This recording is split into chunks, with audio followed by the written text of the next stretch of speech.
Assalamualaikum warahmatullahi wabarakatuh.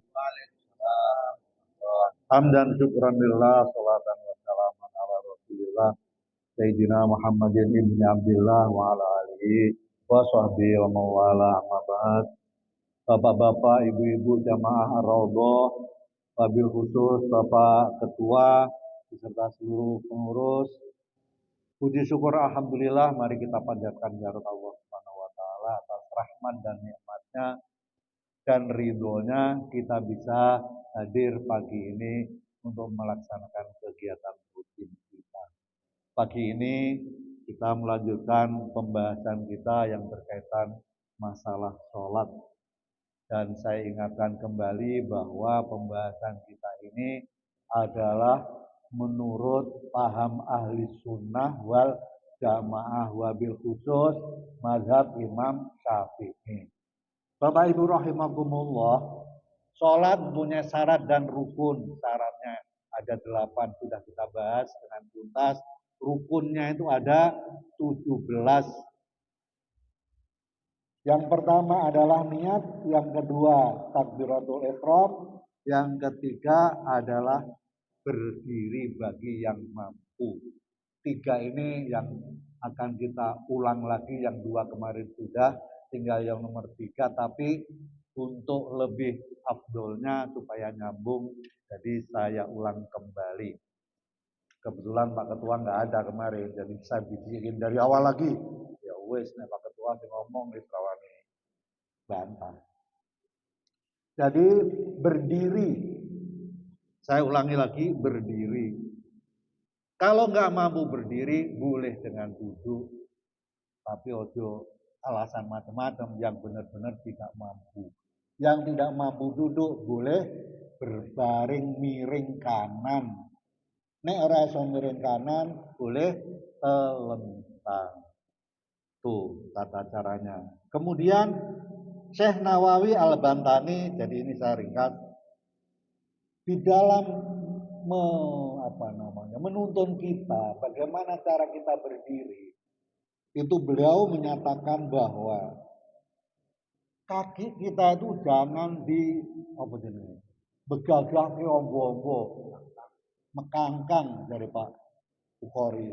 Ojo mekangkang nemen-nemen, mekangkangnya titik-titik air. Piye carane? Jempol kita, kedua jempol kita itu jaraknya kira-kira itu 1 kilan, boleh lebih, tapi enggak boleh sampai 2 kilan. Ya. Kemudian tumit kita itu separuhnya yang di depan, separuhnya jarak jempol itu. Wis, itu cukup. Jangan nyari kaki temennya di sebelahnya. Ya, saya pernah itu ribet karena tak tarik, ditarik lagi sama dia. Ya, mungkin adalah yang pengalaman itu karena aku mengalami seperti itu. Kemudian berikutnya adalah kepala kita. Kepala kita menunduk melihat pasujudan. Ya, itu melihat pasujudan. Tapi hati-hati, tidak boleh bungkuk. Ayo, tolong perhatikan, nggak boleh bungkuk gini, nggak boleh. Kita harus tegak lurus, kepala kita yang nunduk. Tuh, tolong diperhatikan, cepat saja. Yang kedua adalah niat. Sholat tanpa niat tidak sah. Innamal a'malu bin niat. Segala sesuatu perbuatan, apalagi amal ibadah, itu harus disertai dengan niat. Tanpa niat tidak sah. Ya, singkat-singkat aja. Syekh Nawawi Al-Bantani, siapa Syekh Nawawi Al-Bantani? Ulama besar kita. Orang dari Jawa, dari Banten. Tapi ulama dunia beliau ini. Bukan ulama kaleng-kaleng. Hidupnya dihabiskan di Mekah. Ya. Jadi beliau itu jadi imam Haromen, imam masjid di Mekah, ya, kadang di Madinah. Dan beliau saking ilmunya pinter banget, dijuluki sama orang Mekah itu Sayyidul Imamil Haramain. Sayyidul Imamil Hujat. Jadi imame wong Mekah Madinah. Kepalane imame Mekah Madinah itu Syekh Bantani. Syekh Nawawi Al-Bantani. Siapa beliau? Beliau itu ya termasuk keturunan itu cicitnya Mbah Wakil Presiden siapa? Ma'ruf Amin. Nah, Ma'ruf Amin itu cicitnya Syekh Nawawi Al-Bantani. Karangan kitabnya banyak, ratusan. Ya. Kemudian beliau mengatakan begini, masalah niat ini di dalam kitabnya yang bernama Kasifatus Saja. Kitab Kasifatus Saja itu merupakan kitab turunan dari kitab Safinatun Najah. Kitab Safinatun Najah itu masih apa namanya? Dasar, masih wungkul, masih garis besar. Kalau Kasifatus Saja itu sudah ibaratnya Quran itu tafsirnya, dan penjelasan yang lebih detail. Itu mengatakan begini, an-niyatu bil qalbi. Niat itu ibu-ibu adanya di hati. Bukan di bibir, adanya di hati. Fala yajibun nutqu biha bil lisan. Maka tidak wajib hukumnya kita niat itu dengan melafalkan ucapan niat itu dengan lisan. Tidak wajib hukumnya. Lakin yusannu, akan tetapi hukumnya adalah sunnah. Kita dapat tambahan pahala daripada enggak kita lapalkan dulu. Kita dapat tambahan sunnah, pahala sunnah. Nah, dan seterusnya. Kemudian itu Syekh Nawawi Al-Bantani.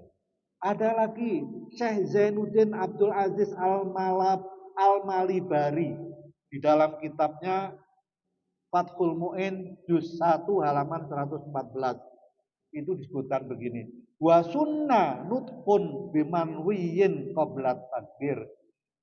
Lan disunnatake apa nutqun bimanwiyin qablat takbir, melafalkan sunnah sebelum takbiratul ihram. Jadi waktu kita berdiri usolli fardhu subhi rakaataini adaan ma'munan piye usolli fardhu subhi rakaataini mustaqbil berarti adaan ma'muman lillahi ta'ala Allahu akbar. Itu mengucapkan gitu hukumnya sunnah. Kalau kita enggak mengucapkan itu juga enggak apa-apa. Tapi harus ada niat. Nah, di sini nanti pentingnya pelajaran itu. Kemudian ada satu lagi. Jadi kitab Fathul Mu'in sebagai informasi saja. Ini kitab wajibnya di pesantren untuk fikih. Ini yang saya baca juz 1 itu ada 2 juz 1 dan juz 2. Jadi kalau kita bicara kitab fikih mulai dari Safinatun Najah, Kasifatus Saja, kemudian ada Bidayatul Hidayah, ada Fathul Qorib, ada Fathul Mu'in, yang lebih gede lagi ada Fathul Wahab. Mohon maaf, saya belum sampai ke sana, belum pernah lihat itu kitabnya Fathul Wahab. Itu santri yang sudah senior, itu juga berjilid-jilid, ya. Itu semua fikih. Jadi kalau Pak Ketua kemarin minta kepada saya, Pak Ustadz tolong mengenai sholat ini dijelaskan secara rinci. Nah, itu kita harus mencari buku-buku ini. Kalau persolatan buku kecil kayak gini, ya enggak ono itu di situ. Ya. Jadi ini buku-buku ini penting. Kemudian satu lagi yaitu imam besar Imam Syafi'i. Imam kita, ikutan kita, mazhab Syafi'i. Itu di dalam bukunya, di dalam kitabnya, kitab fikihnya itu judulnya itu Al-Um.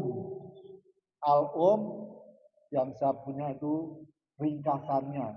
Ringkasan Al-Um itu ada jilid 1 dan jilid 2. Itu ringkasan. Kalau aslinya lebih dari itu. Di dalam jilid 1 itu di halaman 115 beliau mengatakan begini. Artinya niat itu tidak dapat menggantikan kedudukan takbir. Jadi niat yo harus, takbir yo wajib. Namun niat tidak cukup bila tidak disertai takbir. Nah, ini kalimat yang muter-muter di situ aja. Yang ketiga, niat tidak mendahului takbir dan tidak pula sesudah takbir. Ini yang sulit. Nanti saya jelaskan. Niat itu tidak boleh di depannya takbir, enggak boleh, di belakangnya takbir juga tidak boleh. Harus bareng-bareng. Ya, kita berdiri, kemudian kita niat sholat itu tadi udah yang sunnah, usolli fardhol zuhri, Allah. Nah, kita mengangkat tangan ini juga harus Allah, sambil ngangkat tangan, sambil mengucapkan takbir, hati kita kerentek niat. Apa niate? Yang paling pendek misalnya, aku niat sholat fardu subuh makmum karena Allah, karena kita makmum. Kalau sendirian lebih cepat lagi, aku niat sholat fardu subuh karena Allah, cukup. Tapi kalau dilengkapi dengan menghadap kiblat, 2 rakaat, itu lebih baik. Tapi yang paling tidak harus ada aku niat sholat apa? Sholat subuh. Sholat subuh itu hukumnya apa? Fardu, harus dijelasin. Aku niat sholat fardu subuh makmum lillahi ta'ala atau karena Allah. Nah, itu upayakan begitu ngangkat, begitu niat, dan selesainya nanti bareng. Bar itu terus selesai juga. Ini sulit Ibu. Karena apa? Tidak terbiasa dengan bibir. Jadi kalau kita dalam hatinya itu mengucapkan yang tidak sama dengan bibir, itu susah. Gak gampang, harus dilatih. Harus bisa. Saya yakin pasti bisa. Nah, jadi berikutnya masih penjelasan takbiratul ihram. Takbiratul ihram menurut Syekh Nawawi dalam kitab Kasifatus Saja itu mengatakan begini, wayajibu qarnun niyati bi takbiratul ihram. Wajib hukumnya apa? Qarnun niyati barengake niat bi takbiratul ihrami kelawan takbiratul ihram. Makanya tadi saya katakan wajib hukumnya, nggak boleh mendahului, nggak boleh setelah takbiratul ihram. Jadi niat ada bareng, 3 itu bareng. Kemudian Bapak Ibu, Imam Ghazali, kenal dengan Imam Ghazali? Imam Ghazali adalah ulama besar, pengarang banyak kitab yang besar-besar. Yang paling terkenal adalah Ihya Ulumuddin. Itu karangan yang paling terkenal. Nah, beliau menuntun kita bagaimana posisi tangan kita pada saat takbiratul ihram. Ini macam-macam kalau kita lihat kawan-kawan sholat itu. Loh, kok ngono? Nah, ini tolong didengerin baik-baik. Yang pertama, jari-jari tangan tidak rapat dan tidak terlalu renggang. Ini loh, mau Allahu Akbar. Nggak boleh rapat. Tapi nggak boleh terlalu renggang, nggak boleh. Sedang-sedang aja. Allahu Akbar. 1 itu, angkatlah kedua tangan ketika takbiratul ihram sampai lurus dengan kedua pundak. Pengertiannya lurus 2 pundak itu begini. Nggak boleh begini nyimpang. Lurus ke depannya. Ini pengertian lurus kedua pundak ini. Ya. Lurus kedua pundak, belum selesai. Dan 2 jempol bertemu dengan 2 daun telinga. Mana daun telinga? Nih. 2 jempol ketemu. Bersinggungan. Atau kalau tuh nggak nyinggung pokoknya ya deket-deket sekali gitu. Itu menurut Imam Ghazali. Kemudian dilanjutkan posisi ujung jari telunjuk berada di atas daun telinga. Otomatis kalau ini di sini, ini sudah di atas daun telinga. Coba dipraktekkan aja. Kemudian apalagi? Telapak tangan berada di atas pundak. Otomatis ini udah naik, bukan di depan pundak atau sejajar pundak, enggak. Ya, ini banyak yang bermacam-macam. Nah, tolong ini adalah pelajaran fikih. Jadi sebenarnya ceramah ini bukan kultum, bukan pelajaran kultum. Ini pelajaran. Kalau namanya pelajaran itu ngitungnya bukan 7 menit. 1 jam pelajaran itu berapa menit? Tadi mana ada? Oh, berapa? 45 menit 1 jam pelajaran. Nah, ini kalau 7 menit, 7 menit kapan katame? Ya, oke, tapi singkat-singkat aja. Ya. Jadi begitu. Jadi tak. Nah, saya tambahi satu lagi. Ini tidak menyimpang. Mirip-mirip ada tambahan. Yaitu pendapatnya Imam Syafi'i di dalam kitabnya yang bernama Al-Jilid 1. Ya. Al Jilid 1. Itu menurut Imam Syafi'i dua jempol itu harus kena pentil. Apa itu pentil?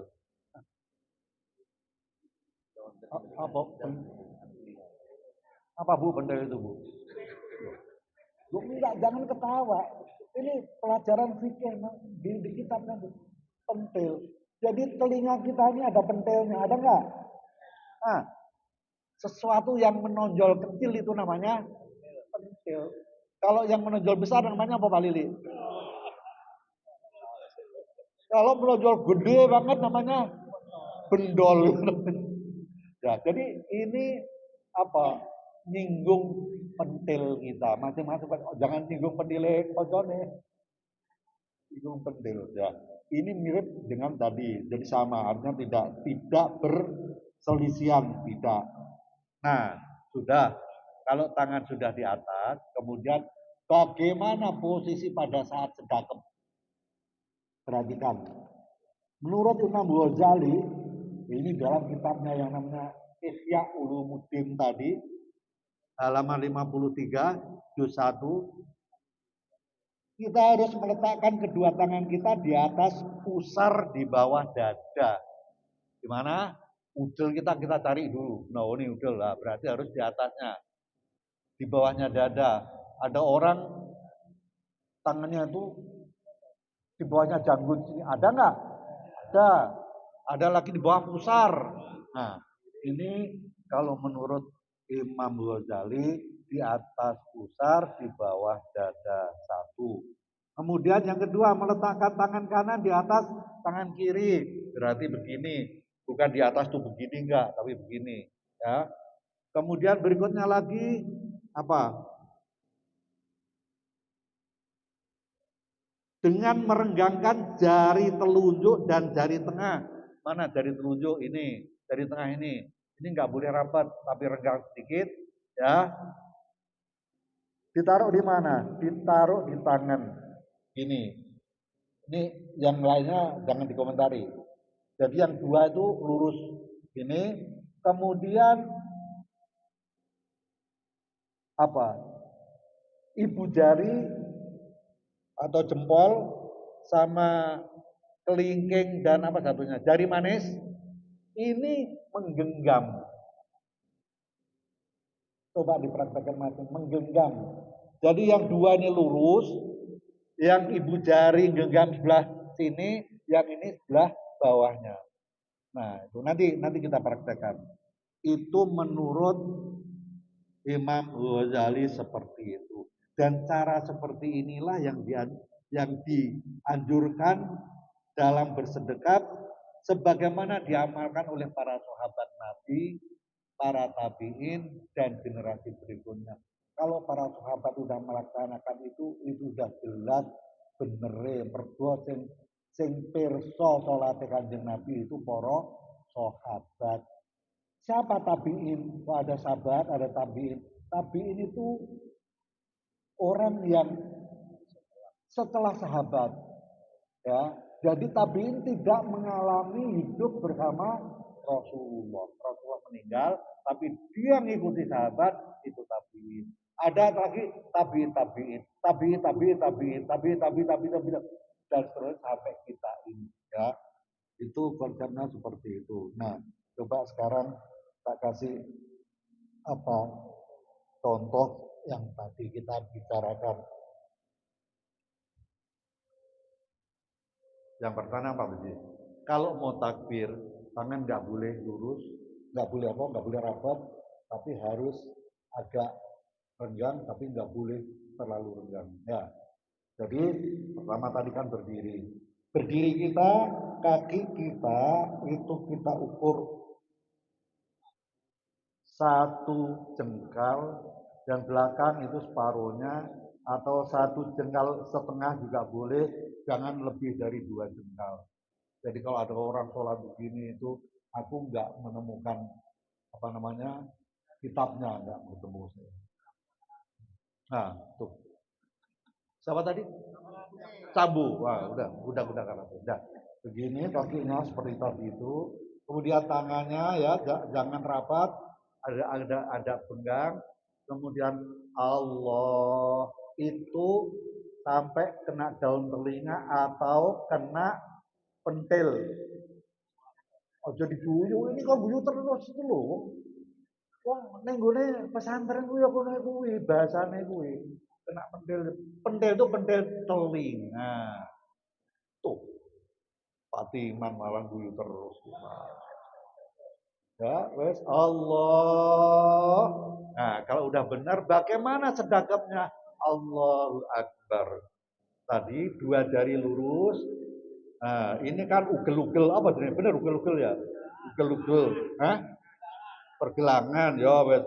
Ini nempel tek ini di tangan. Nah, kemudian jempol ini nangkep sama yang 2 ini juga nangkep sebelah sampingnya. Bisa ya prakteknya jelas tuh. Tek, nah ini dipegang. Kalau sudah ditaruh di mana ini? Di udel apa di bawah udel apa di atas udel? Di atas udel, ya. Di atas udel. Itu menurut mazhab Imam Syafi'i yang kita pelajari ini. Nah, terus apalagi tadi? Sudah itu aja kan praktek. Nah, itu nanti yang lain praktek-praktek berikutnya ini dipegang dulu. Jadi jangan sampai kita takbir Allah. Ada nggak orang takbir gini? Ada. Hah? Oh, diulang-ulang. Ya. Kalau diulang-ulang tuh mungkin aja ragu dia, was-was. Kenapa? Kita disunahkan kalau mau sholat, ya, begitu berdiri, belum niat, belum takbir, baca Qul a'udzu birabbinas, itu memohon kepada Allah, tolong dibantu agar kita tidak kemasukan bisikan-bisikannya setan yang bisa ganggu sholat kita sehingga sholat kita tidak khusyuk nanti. Nah, birabbinas ya. Nah, itu nanti berikutnya ada praktek-praktek yang lain. Ini kita wes habis ya.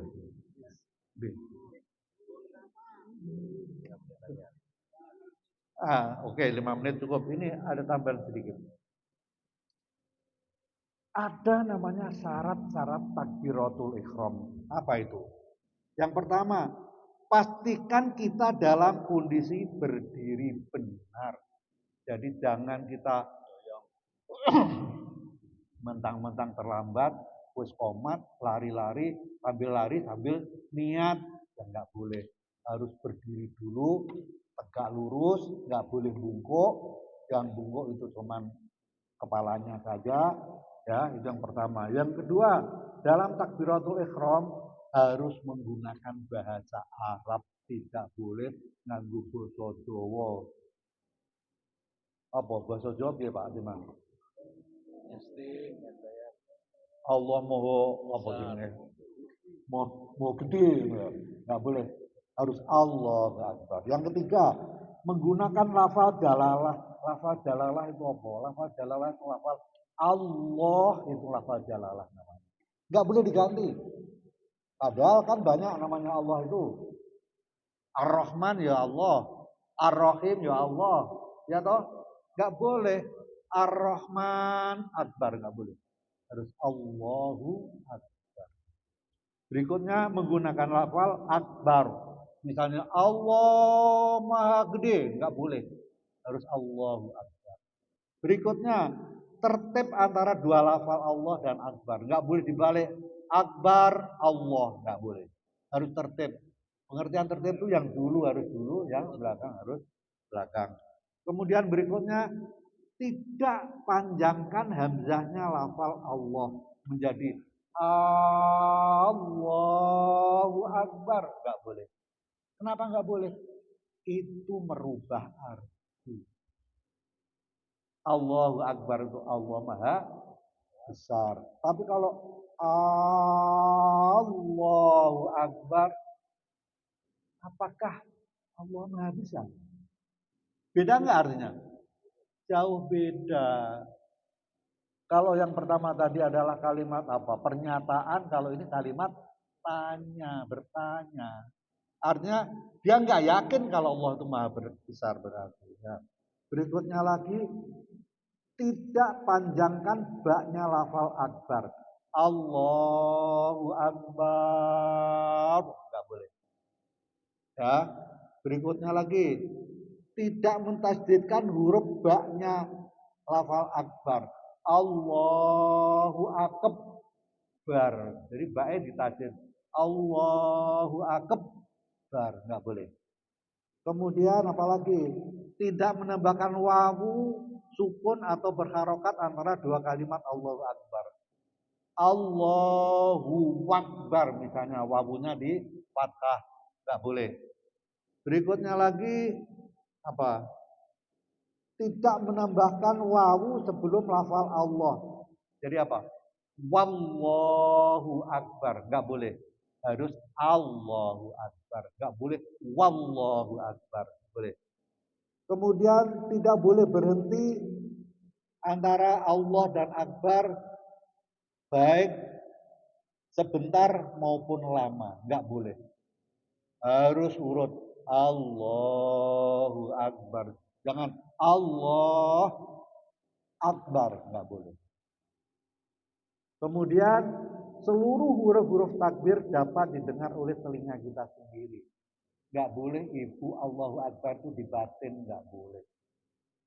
Harus diucapkan Allahu Akbar. Cukup didengar sendiri. Nggak perlu sampai tetangganya dengar malah ganggu. Dari mana kita bisa mengatakan bisa didengar sendiri? Kuncinya paling tidak bibir kita itu komat kamit. Allah. Kalau bibir kita itu komat kamit itu berarti kita melafalkan. Kalau enggak batin itu namanya. Ya, harus dilafalkan. Kemudian berikutnya lagi waktu Allahu Akbar harus benar-benar sudah masuk waktunya sholat misalnya. Sholat zuhur ke asar ke harus jelas sudah waktunya. Berikutnya Allahu Akbar itu harus diucapkan sambil menghadap kiblat.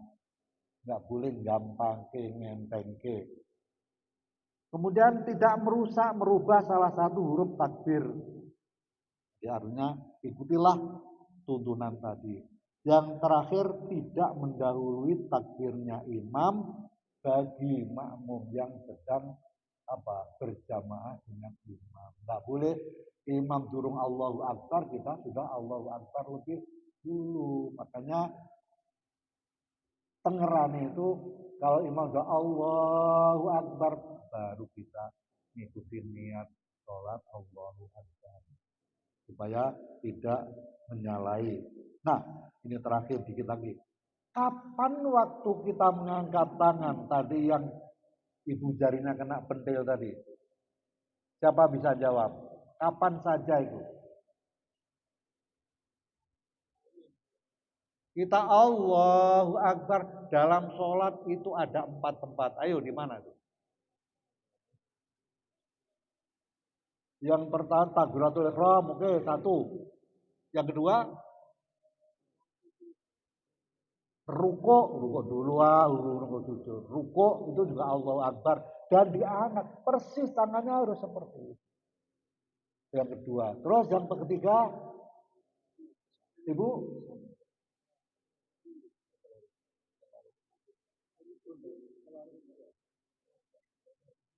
setelah ruko berdiri dari ruko itu sami Allahu liman hamidah, itu yang ketiga. Satu lagi kapan? Ibu?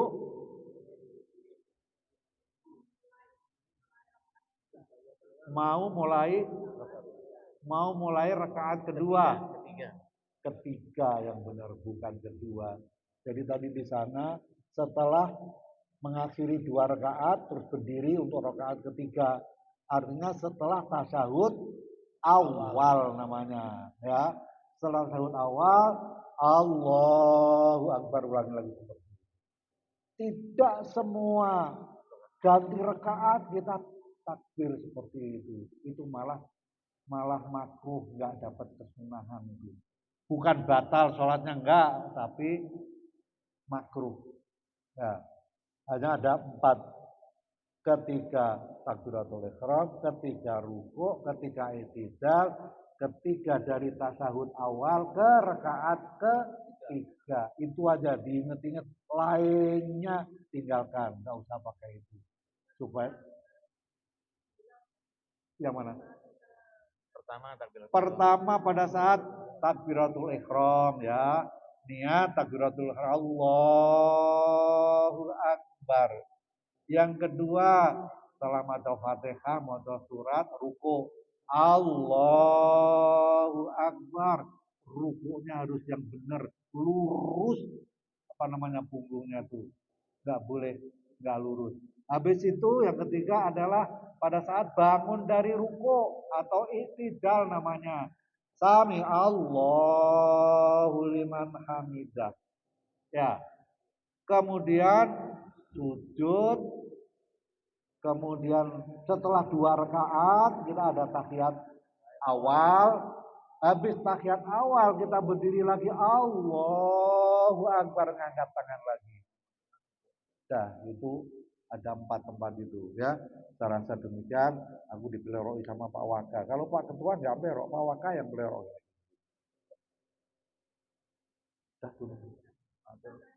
Ya, gimana?